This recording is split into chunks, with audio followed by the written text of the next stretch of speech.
Definitely, there is a sense of anger, especially among the Palestinian refugees who live in Lebanon. In particular, for those who don't know, Lebanon hosts a number of Palestinian refugee camps. The total number of Palestinian refugees who are in the country is estimated to be more than 200,000. Hence, we're seeing thousands of Hamas supporters, in particular, who attended the funeral.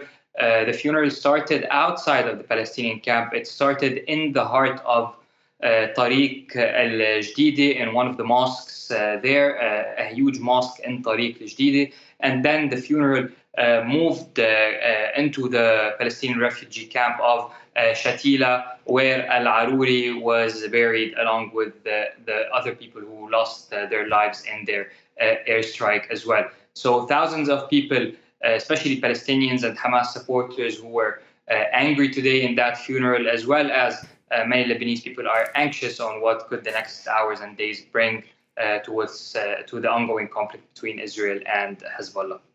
Okay, so that's what's been happening today in the south of Beirut. Let's talk now about what's been happening even further south, in the south of Lebanon, these last 24 hours. What is happening in the border area? We're seeing intensification of the Israeli airstrikes over there. So just a couple of hours ago, the Israeli Air Force launched a number of different airstrikes across different border villages. What is important to note is the fact that Israel has shifted its focus from drone attacks in the south of Lebanon to actually Air Force and jet strikes. So the damage is becoming much more significant in the areas along the border which are being hit.